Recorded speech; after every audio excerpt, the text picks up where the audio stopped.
Shalom saudara-saudara, kita masih berjumpa dalam ibadah online. Mari sebelumnya kita berdoa terlebih dahulu. Tuhan, kami bersyukur buat hari ini Tuhan, terima kasih karena kami percaya bahwa kasih setia Tuhan itu tidak pernah berkesudahan dalam kehidupan kami. Kami bersyukur Tuhan jika kami kembali boleh berkumpul, walaupun di tengah ibadah online ini Tuhan, kami percaya kasih-Mu dan kuasa-Mu tetap bekerja di tengah-tengah kami. Hari ini Tuhan, mari nyatakan apa yang menjadi kebenaran-Mu dalam seluruh kehidupan kami. Karena kami percaya kebenaran-Mu adalah kebenaran yang memerdekakan setiap kami.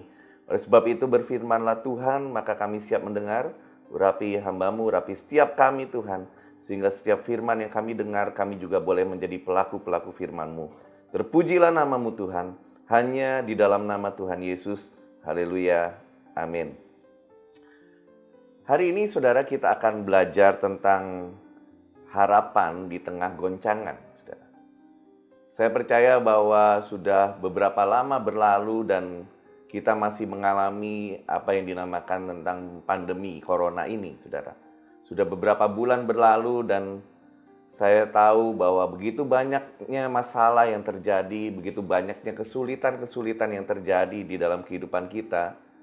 Dan kadang-kadang itu menyebabkan kita mulai kehilangan harapan. Mungkin pada waktu awal-awal pandemi ini terjadi, saudara, kita masih punya pengharapan bahwa ini akan segera berakhir, ini akan cepat selesai, sehingga saya akan bisa beraktivitas kembali, saya akan bisa maksimal dalam pekerjaan saya bisa melakukan banyak hal dalam kehidupan saya. Tapi seiring dengan berjalannya waktu, kemudian kita mendengar berita bahwa ini kira-kira masih agak lama, dan kita dengar berita di kanan kiri bahwa ini kemungkinan akan terjadi sekitar setahun atau 2 tahun kemudian itu masih akan berlangsung. Dan tanpa sadar saya menyadari bahwa kita mulai sedikit kehilangan harapan. Nah, oleh sebab itu hari ini saudara, saya akan share kepada saudara tentang satu poin penting ini, bahwa orang yang berharap kepada Tuhan itu adalah orang-orang yang nantinya akan mengalami kemenangan-kemenangan dalam kehidupan kita. Nah, apa itu harapan, saudara? Harapan adalah bentuk dasar dari kepercayaan akan sesuatu yang diinginkan akan didapatkan. Jadi sekali lagi, pengharapan adalah bentuk dasar dari kepercayaan akan sesuatu yang diinginkan akan didapatkan, atau kepercayaan akan suatu kejadian akan berbuah kebaikan di waktu yang akan datang. Jadi kepercayaan ini sama iman bekerjanya sama, saudara. Dasarnya adalah kepercayaan. Nah, kenapa pengharapan itu penting, saudara? Karena saya menyadari bahwa ada 3 poin penting kenapa pengharapan itu penting. Yang pertama adalah begini, saudara. Ternyata pengharapan itu menentukan hidup matinya kehidupan kita, saudara. Ya. Orang yang tidak mempunyai harapan, itu dikatakan bahwa sebetulnya orang itu sudah mati selagi dia hidup. Kenapa demikian, saudara? Dari sekian banyak alasan orang kenapa mengakhiri hidupnya, maka alasan yang terkuat atau satu benang merah yang terkuat dari alasan-alasan yang lain, misalnya di PHK dari pekerjaannya, dan kemudian atau putus cinta. Tapi sebetulnya semua alasan itu dasarnya adalah bahwa orang tersebut kehilangan pengharapannya di dalam hidupnya. Sehingga akhirnya begitu orang itu menghilang harapan, akhirnya orang tersebut memutuskan untuk mengakhiri hidupnya. Jadi pengharapan itu begitu penting karena menentukan hidup matinya kita, saudara. Bahwa orang yang tidak punya harapan, berarti sebetulnya dia sudah mati. Ya. Makanya pengharapan itu begitu penting di dalam kehidupan kita, saudara. Ya. Banyak orang-orang survival kanker, sebetulnya mereka selain karena pasti mujizat Tuhan, saudara, karena ada satu hal yang penting yang mereka lakukan, yang mereka alami, yang mereka punyai dalam kehidupan mereka, yaitu mereka punya pengharapan bahwa pasti mereka akan sembuh. Jadi pengharapan begitu penting, saudara. Iblis berusaha mematikan pengharapan kita akan Tuhan. Sehingga kita nggak punya alasan untuk kita hidup. Itu yang pertama. Pengharapan menentukan hidup matinya kehidupan kita. Yang kedua, kenapa pengharapan itu penting? Karena pengharapan itu ternyata menimbulkan kekuatan. Adanya pengharapan itu menimbulkan kekuatan. Suatu penelitian menarik, saudara, di Amerika ada 2 kelompok tikus yang diteliti, saudara. Kelompok tikus yang pertama itu dilemparkan ke dalam air dan dibiarkan tenggelam. Dan apa yang terjadi selama beberapa saat sekelompok tikus itu kemudian mati tenggelam. Tapi tikus-tikus yang di kelompok yang kedua, saudara, mereka juga dilemparkan di dalam air. Dan kemudian selang 5-10 menit mereka diangkat kembali, dibiarkan bernafas 2-3 menit, kemudian dicemplungkan kembali ke dalam air, ditarik lagi 5-10 menit kemudian ditarik lagi untuk dibiarkan bernafas, dan hanya sampai 3 kali saja mereka melakukan itu. Dan penelitian ini menarik, saudara, bahwa ternyata setelah 3 kali tikus itu diangkat dari air, tikus-tikus itu diangkat dari air, dan kemudian mereka dicemplungkan kembali ke dalam air tanpa diangkat kembali, ternyata penelitiannya mengejutkan, saudara, bahwa tikus-tikus ini di kelompok yang kedua itu ternyata bisa bertahan hidup 24 jam lebih lama daripada tikus di kelompok yang pertama. Dan penelitian ini menunjukkan begini, saudara. Karena tikus-tikus ini punya pengharapan bahwa suatu saat mereka akan diangkat kembali dari air. Padahal percobaannya hanya 3 kali saja.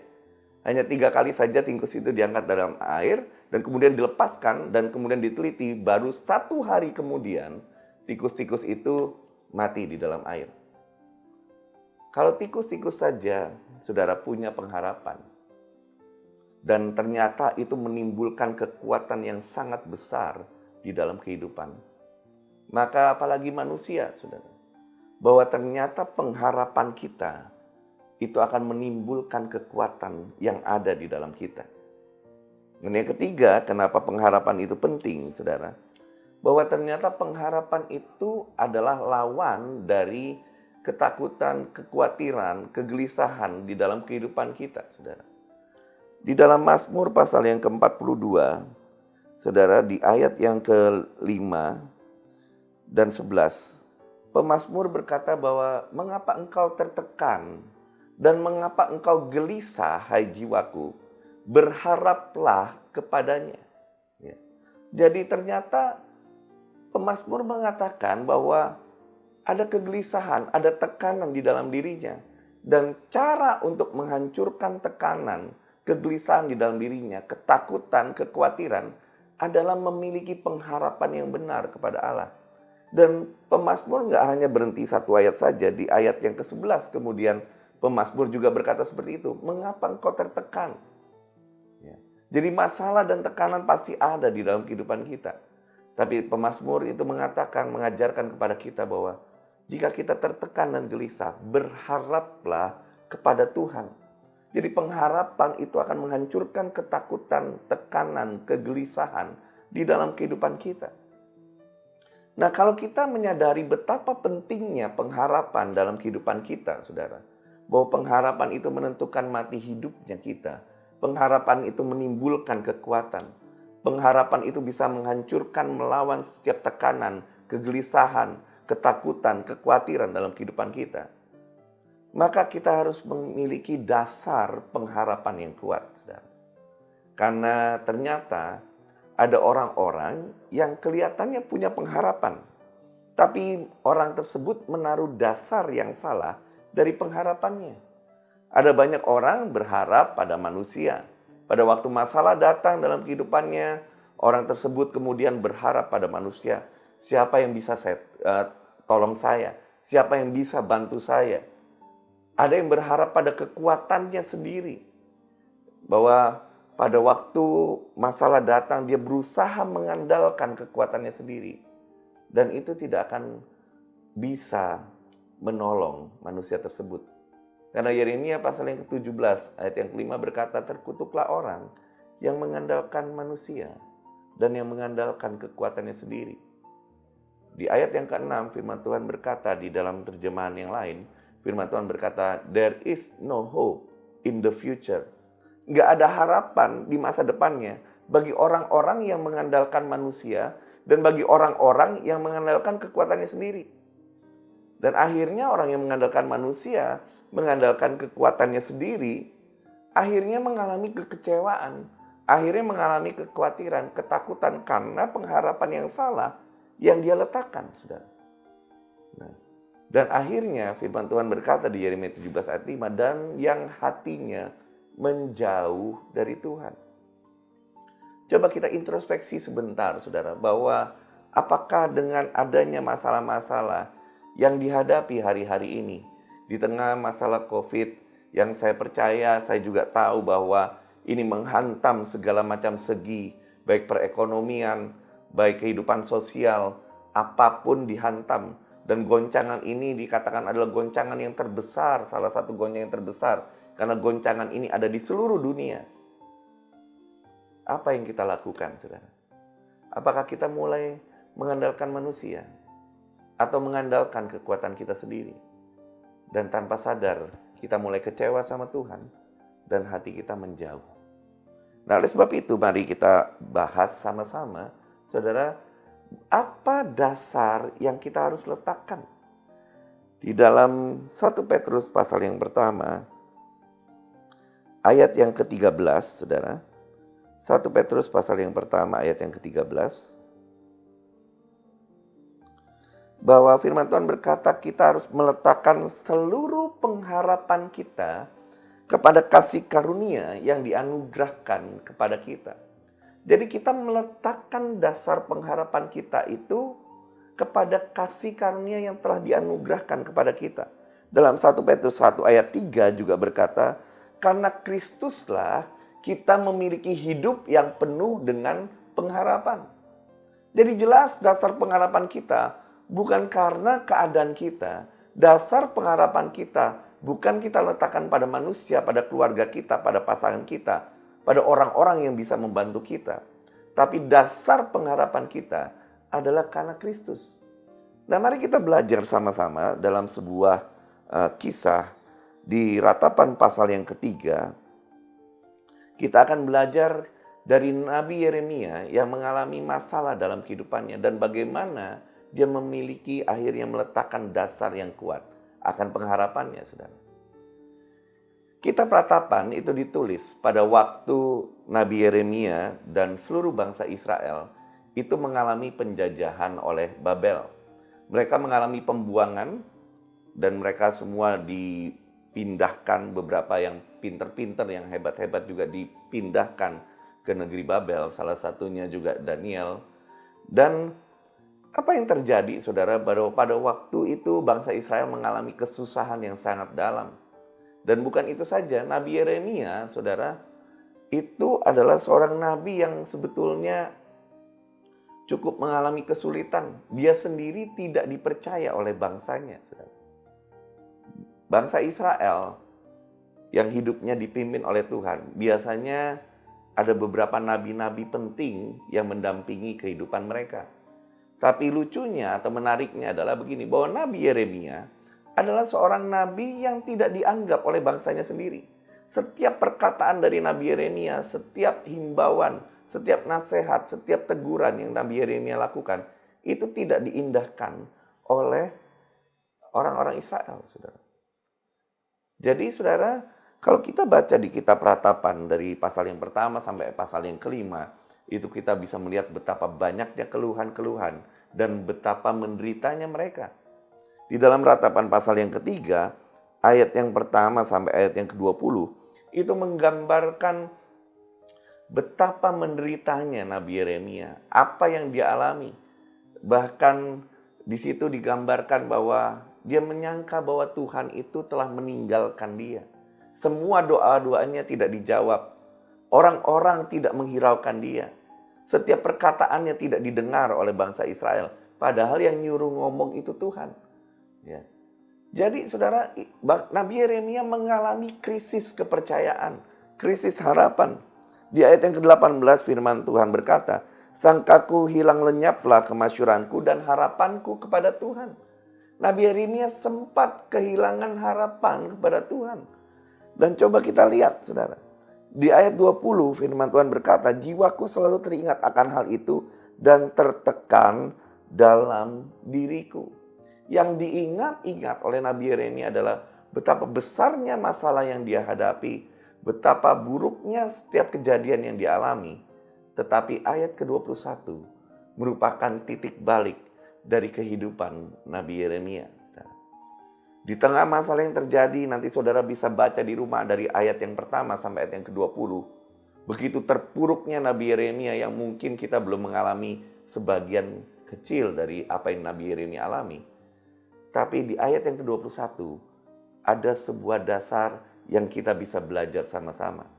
Ayat 21 berkata, "Tetapi hal-hal inilah yang kuperhatikan, oleh sebab itu aku akan berharap." Suatu kejadian yang ironis, karena di ayat 1 sampai 20, bahkan di ayat 18 sekali lagi Nabi Yeremia berkata, "Sangkaku hilanglah harapanku."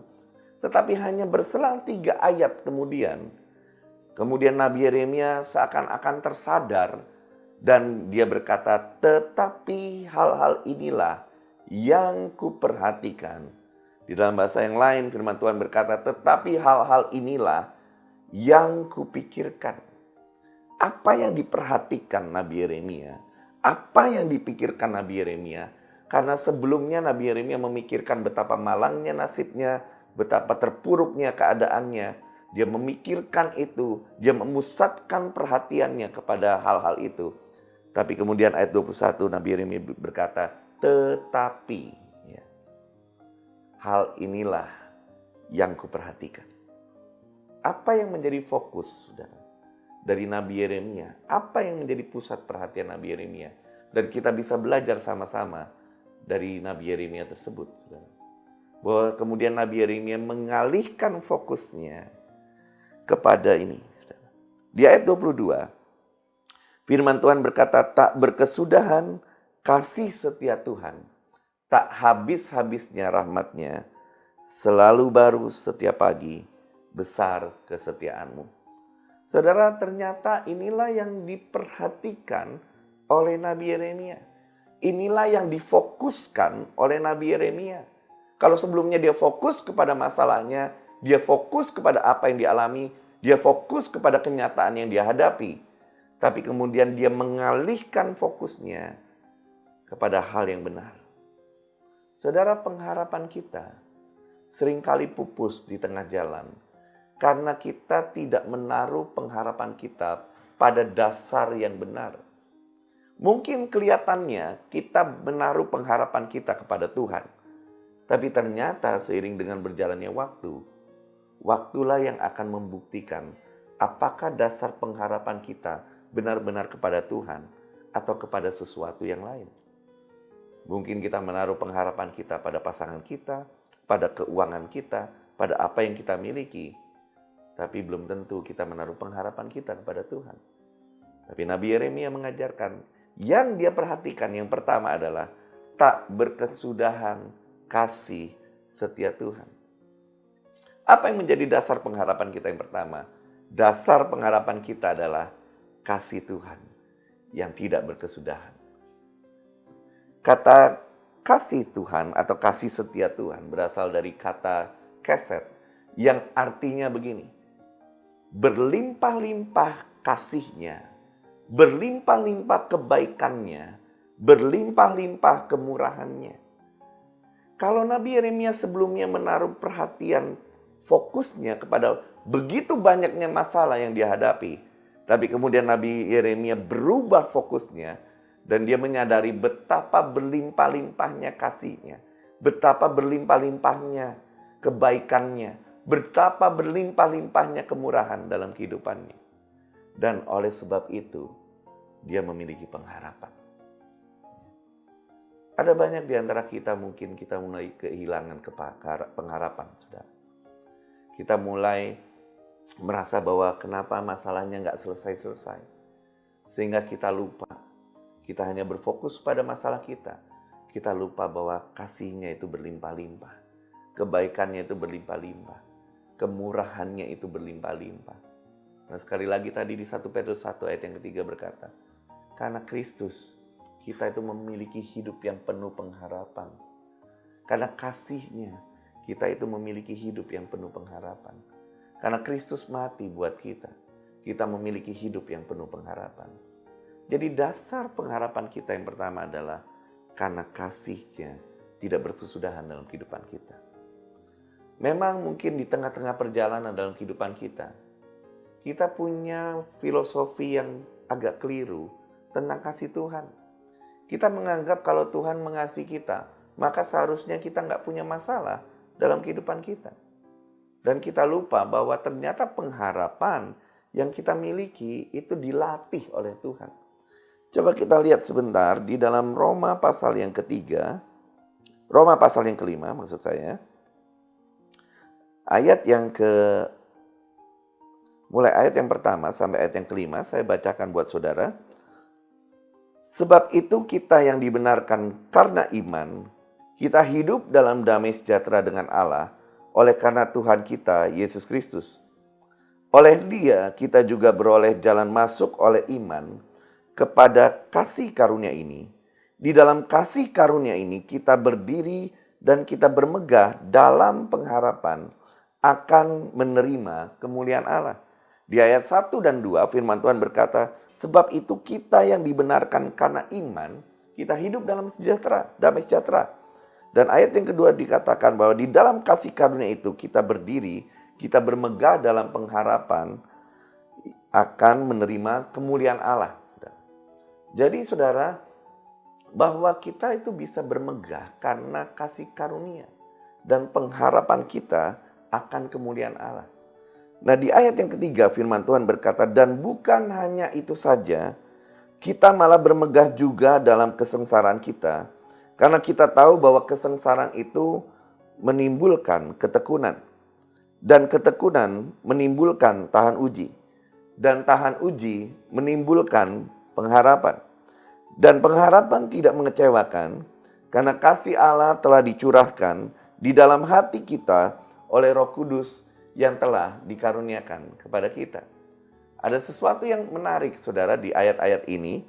Karena firman Tuhan berkata di ayat yang ketiga, dan bukan hanya itu saja, kita malah bermegah juga dalam kesengsaraan kita. Kita disuruh bermegah dalam kesengsaraan. Kesengsaraan di dalam bahasa aslinya adalah trial atau ujian, ada pressure atau tekanan.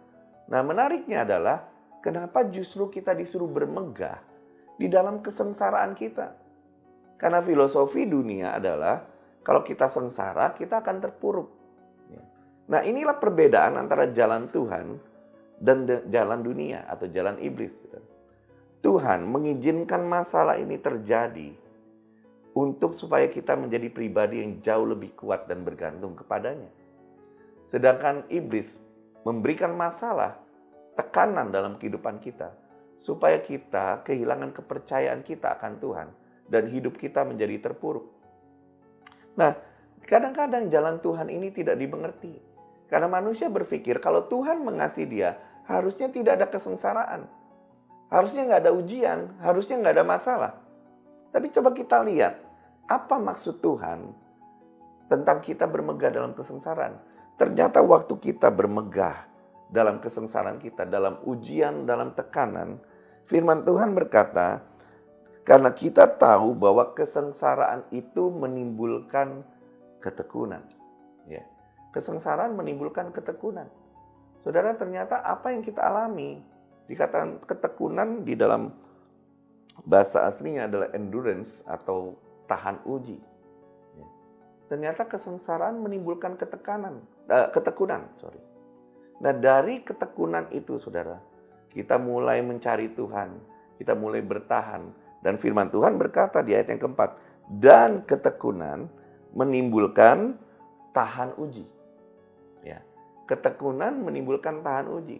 Kata tahan uji di dalam bahasa aslinya adalah proven karakter atau karakter yang terbukti atau teruji. Jadi jelas maksud Tuhan adalah mengizinkan masalah, ujian datang dalam kehidupan kita. Supaya akhirnya kita menjadi pribadi yang tekun, punya ketahanan dalam kehidupan kita. Dan akhirnya menghasilkan karakter yang sudah teruji. Dan menariknya adalah di ayat berikutnya dikatakan, dan tahan uji menimbulkan pengharapan. Jadi pengharapan yang kita miliki kepada Tuhan itu seringkali mengalami ujian di awal-awalnya. Ya. Tekanan di dalam kehidupan kita sekali lagi akan menimbulkan ketekunan, tahan uji. Dan kemudian dari ketekunan itu menimbulkan tahan uji atau proven karakter. Karakter yang sudah terbukti. Orang-orang tersebut sudah dilatih. Firman Tuhan berkata Tuhan itu melatih tangan kita untuk berperang. Jadi bukan berarti karena Tuhan mengizinkan masalah terjadi. Bukan berarti karena Tuhan itu nggak suka sama kita. Bukan berarti Tuhan tidak mengasihi kita. Dan coba kita lihat ayat berikutnya. Dan pengharapan tidak mengecewakan. Firman Tuhan itu ya dan amin. Kalau firman Tuhan berkata pengharapan itu tidak mengecewakan, karena di sini dikatakan karena kasih Allah telah dicurahkan dalam hati kita oleh Roh Kudus yang telah dikaruniakan kepada kita. Inilah dasar dari pengharapan kita. Pengharapan itu tidak mengecewakan karena kasih Allah telah dicurahkan dalam kehidupan kita oleh Roh Kudus yang telah dikaruniakan dalam kehidupan kita. Saudara, kalau kita kecewa, orang banyak berhenti berharap karena orang tidak mau kecewa. Ya. Saya nggak mau punya pengharapan, nanti saya kecewa. Tapi kalau kita punya pengharapan yang benar, pengharapan itu dasarnya karena kasih Allah yang tidak pernah berkesudahan dalam kehidupan kita. Dan pengharapan itu diuji dalam masalah yang menimbulkan ketekunan, yang menimbulkan tahan uji atau proven karakter yang sudah terbukti. Dan akhirnya timbullah pengharapan. Pengharapan yang tidak sembarangan. Bahwa orang Kristen harusnya nggak kadang berharap, kadang nggak punya pengharapan. Orang Kristen itu memiliki pengharapan yang pasti karena kasih Allah telah dicurahkan dalam kehidupannya. Itu dasar yang pertama. Dasar yang kedua, kenapa kita bisa berharap sepenuhnya kepada Tuhan. Kita kembali dalam kitab Ratapan, pasal yang ketiga. Di ayat yang ke-23, firman Tuhan berkata, selalu baru tiap pagi besar kesetiaanmu. Dasar yang kedua adalah karena Tuhan kita yang kita sembah adalah Tuhan yang setia, saudara. Ya. Saya percaya ada orang-orang yang mungkin mengasihi, ya. Tapi kadang-kadang kasihnya itu nggak bertahan lama. Tapi Tuhan yang kita sembah, Dia bukan hanya mengasihi kita, tapi Dia juga Tuhan yang setia.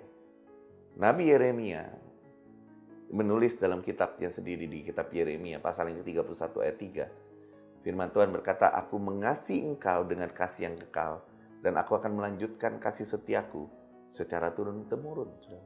Bahwa kesetiaan Tuhan itu bukan hanya selama kita hidup. Kesetiaan Tuhan itu dari dulu, sekarang, sampai selama-lamanya.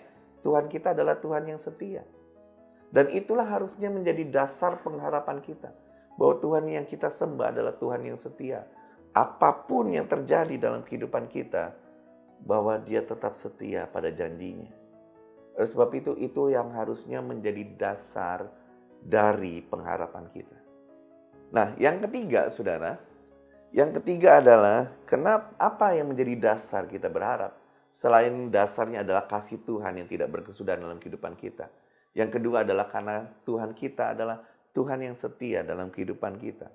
Kalau saudara buka di kitab Mazmur, itu yang menjadi dasar pengharapan bagi para pemazmur. Karena Tuhan adalah Allah yang setia dalam kehidupan. Apapun yang terjadi, percayalah dan milikilah pengharapan bahwa Tuhan yang kita sembah adalah Tuhan yang setia. Yang ketiga, saudara, di ayat yang ke-24, firman Tuhan berkata, Tuhan adalah bagianku, kata jiwaku, Oleh sebab itu aku berharap kepadanya. Nah, kata ini saudara menjadi kata yang penting. Dasar pengharapan kita yang ketiga adalah karena Tuhan adalah bagian kita. Mazmur 73 juga berkata yang sama. Tuhan itu sumber kekuatan kita dan bagian kita. Apa maksud dari kata Tuhan itu adalah bagian kita? Atau the Lord is my portion. Nah, kata bagian ini mengacu pada peristiwa pada waktu bangsa Israel akhirnya berhasil menduduki tanah Kanaan, saudara.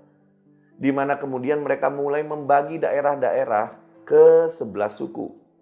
Jadi suku Ruben mendapatkan bagian tanah yang mana, Yehuda yang mana, Sebulon yang mana, semuanya mendapatkan bagian. Tapi ada satu suku yang tidak mendapatkan bagian tanahnya, saudara. Yaitu suku Lewi, karena mereka adalah suku yang dikhususkan oleh Tuhan untuk melayani Tuhan.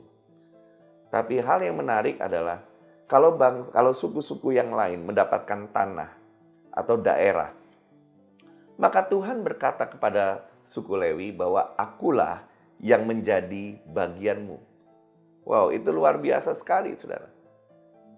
Kalau suku Lewi memiliki Tuhan yang menjadi bagiannya, ya sebetulnya suku Lewi itu memiliki segala-galanya. Karena kalau kita punya Tuhan, kita punya segala-galanya. Dan itulah dasar kita berharap. Dan itulah dasar kenapa Nabi Yeremia berharap. Karena Nabi Yeremia berkata, Tuhan itu adalah bagianku. Tuhan itu ada di dalam kita. Christ is in you, firman Tuhan berkata. Kristus itu ada di dalam kita. Kristus yang adalah pengharapan akan kemuliaan. Jadi kita nggak punya alasan untuk nggak berharap. Kenapa? Karena Tuhan itu adalah bagian kita. Jika Tuhan di pihak kita, siapa lawan kita? Jika kita punya Tuhan, kita punya segala-galanya, saudara. Maka kalau ada orang-orang yang mulai kehilangan pengharapannya akan Tuhan, maka orang itu adalah orang yang paling malang sedunia. Karena mereka nggak menyadari bahwa Tuhan itu adalah bagian dari kehidupan kita. 3 hal itulah harusnya menjadi dasar dari pengharapan kita, saudara. Dan firman Tuhan berkata, saya tutup dengan ayat ini. Dalam Yeremia pasal yang ke-17. Yeremia pasal yang ke-17. Ayat yang ke-7.